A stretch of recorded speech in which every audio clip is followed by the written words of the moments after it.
For plastic and other waste materials into देशाचा अभिमान म्हणजे लहान मुलं. या मुलांना लहानपणापासून त्यांच्यावर योग्य संस्कार घडवणे प्रत्येक आई वडील व शाळेतील शिक्षक वृंद यांची असते. विद्यार्थी अवस्थेपासून त्यांच्या मनावर मुलांवर संस्कार झाले तर तो या देशाचा अभिमानास्पद वागेल व तो देशाचे नाव नक्कीच उज्ज्वल करण्यासाठी शाळेपासून त्याचा मनावर चांगले विचार बिंबवावे लागतात.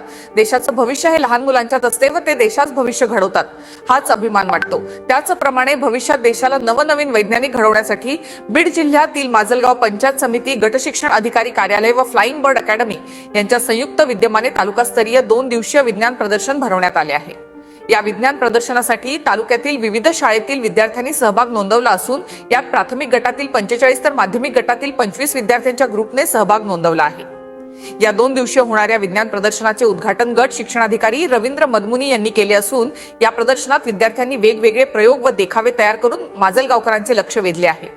यात पाणी आडवा पाणी जिरवा, सेंद्रिय शेती देशातील नागरिकांसाठी किती महत्त्वाची आहे हे दाखवून दिले आहे.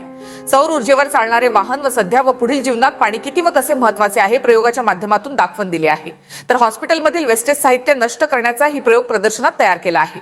खरोखर भविष्यात लहान विद्यार्थ्यांपासून या देशाचा वैज्ञानिक शास्त्रज्ञ निर्माण झाल्याशिवाय राहणार नाही. आहेत आणि खरोखरच देशाचा उद्याचा जो होणारा वैज्ञानिक किंवा शास्त्रज्ञ यातूनच निर्माण होतोय. आणि हे प्रदर्शन यामुळे 2 दिवसीय प्रदर्शन या ठिकाणी फ्लाइंग बर्ड या शाळेमध्ये भरवण्यात आलेलं आहे. आपल्यासोबत माजलगावचे गट शिक्षण अधिकारी आहेत. त्याचबरोबर फ्लाइंग बर्डचे संस्थापक अध्यक्ष आपल्यासोबत आहेत. आपण त्यांनाच विचारूयात जे गट शिक्षण अधिकारी आहेत, महामुनी साहेब आपल्यासोबत आहेत. साहेब, ही कल्पना आपल्याला कशी सुचली आणि काय सांगाल याबद्दल? राज्य विज्ञान संशोधन रविनगर नागपूर यांच्या माध्यमानं संचालक कार्यालय यांच्या माध्यमातून दरवर्षी तालुकास्तरीय विज्ञान प्रदर्शन आयोजनासंदर्भाचं पत्रक आम्हाला असतं. त्या पत्रकाचं अनुपालन, त्या अनुषंगानं आपला हा कार्यक्रम आज आणि उद्या म्हणजे 30 आणि 31 या 2 दिवसीय कालावधीमध्ये आपल्या तालुक्यातल्या ज्या सर्व व्यवस्थापनाच्या, सर्व माध्यमाच्या ज्या सर्व शाळा आहेत त्यांच्यासाठीचं हे प्रदर्शन आयोजित केलेलं आहे. या प्रदर्शनामध्ये विद्यार्थ्यांनी सहभाग नोंदवायचा आहे. त्या पद्धतीनं आपल्या तालुक्यातील अधिकाधिक शाळा इथं सम्मिलित झालेल्या आहेत. विद्यार्थ्यांनी त्यांच्या प्रदर्शनीय वस्तू त्यांच्या मार्गदर्शक शिक्षकांच्या मार्गदर्शनात इथं मांडलेल्या आहेत. आणि जे फ्लाइंग बर्ड अकॅडमी आहे त्यांनी ही आजची या प्रदर्शनासाठी सर्व सुविधा उपलब्ध करून दिली आहे. त्याबद्दल मी त्यांचाही आभार मानतो आणि आपण थांबतो. खरोखरच यांनी गट शिक्षणाधिकारी जे आहेत त्यांनी चांगल्या पद्धतीने आपल्याला सांगितलेलं आहे की उद्याचा होणारा जो की विद्यार्थी या शाळेमध्ये घडणारा आणि प्रदर्शन, जे प्रयोग प्रदर्शन या ठिकाणी साजरे केलेले आहेत ते प्रयोग प्रदर्शनाच्या माध्यमातूनच भविष्यामध्ये वैज्ञानिक म्हणून किंवा शास्त्रज्ञ म्हणून हे विद्यार्थी पुढे येणार आहेत. आपल्यासोबत आता फ्लाइंग बर्डचे संस्थापक अध्यक्ष चांडक साहेब आहेत, त्यांच्याशी चर्चा करणार आहोत. सर, मला हे सांगा की आपण जे आता तुमच्या शाळेमध्ये फ्लाइंग बर्डमध्ये जे विद्यार्थ्यांना खुलं प्रदर्शन, विज्ञान प्रदर्शन तुम्ही भरवलेलं आहे, यामध्ये किती विद्यार्थ्याने किती प्रोजेक्ट उभे केलेले आहेत आणि कोणकोणत्या शाळा तालुक्यातल्या आहेत याच्यामध्ये बघा, तालुकास्तरीय विज्ञान प्रदर्शन असल्यामुळे इथं माध्यमिक आणि प्राथमिक दोन्ही शाळांचा सहभाग आहे. प्रत्येक ह्याच्यामध्ये विज्ञान प्रयोगामध्ये प्रत्येक शाळेचे 2-2 विद्यार्थी असे आहेत. त्यांचा उद्याच्याला ज्यावेळेस नंबर काढला जाईल त्यावेळेस प्राथमिक आणि माध्यमिक याच्यातून फर्स्ट, सेकंड, थर्डचे नंबर काढले जातील, जेणेकरून विद्यार्थ्यांना प्रोत्साहन मिळेल.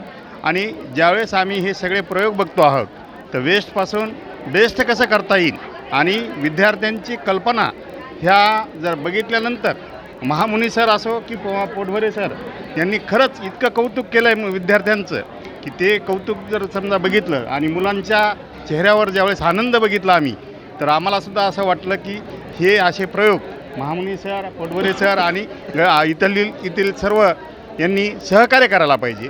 आणि त्या हिशोबाने सरांनी ज्यावेळेस शब्द टाकला तर त्यांना आम्हीसुद्धा होकार दिला. आता आमच्या शाळेतील विद्यार्थी ज्यावेळेस हे प्रयोग बघतील तर त्यांच्याही डोक्यामध्ये नवीन नवीन कल्पना येतील.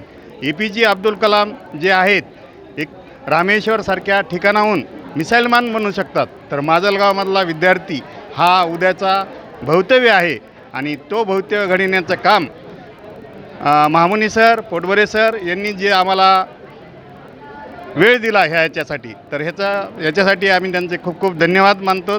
आणि इथून पुढं असंच पुढं आम्हाला जर कधी काम करण्याची संधी मिळाली तर आम्ही 100% करू, एवढंच ह्या निमित्ताने सांगतो.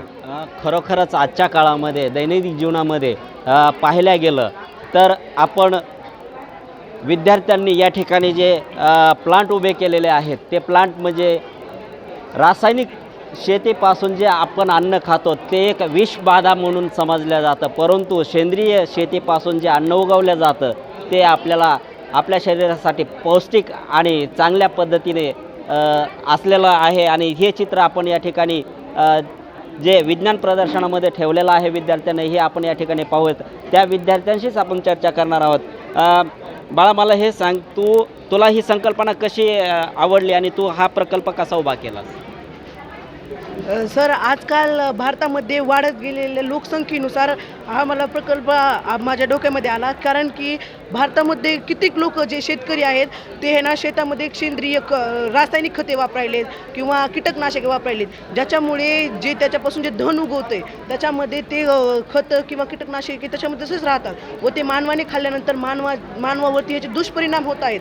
हे लक्षात घेऊन मी हा प्रयोग बनवलेला आहे. व हे आपण जे अशी सेंद्रिय खते जर वापरली तर मानवाचे आरोग्यही चांगले राहील व आपल्या भारताची जी ओळख आहे ती मिटणार नाही. आपल्या भारताचे कृषीप्रधान देश म्हणून ही ओळख आहे, ही अशीच अस्तित्वात जोपर्यंत भारत आहे तोपर्यंत ही अशीच अस्तित्वात राहील. ह्याच्याद्वारे मी हा प्रयोग बनवलेला. खरोखरच नक्कीच या ठिकाणी खूप अशा चांगल्या प्रकारे फ्लाइंग बर्ड स्कूलमध्ये विद्यार्थ्यांनी आपापले प्रयोग या ठिकाणी मांडले गेलेले आहेत. आणि भविष्यामधला जो शास्त्रज्ञ वैज्ञानिक बनणारा आहे, या देशाचं नाव उज्ज्वल करणारा आहे, तो बाल्यावस्थेपासूनच त्याच्या मनावरती जी जडणघडण व्हायला पाहिजे ती जडणघडण या माजलगावच्या मातीतून आजच्या या विज्ञान प्रदर्शनाच्या माध्यमातून होत असल्याचे आपल्याला पाहायला मिळत आहे. आणि नक्कीच भविष्यामध्ये माजलगाव शहरातून शास्त्रज्ञ विद्यार्थी बनल्याशिवाय राहणार नाहीत.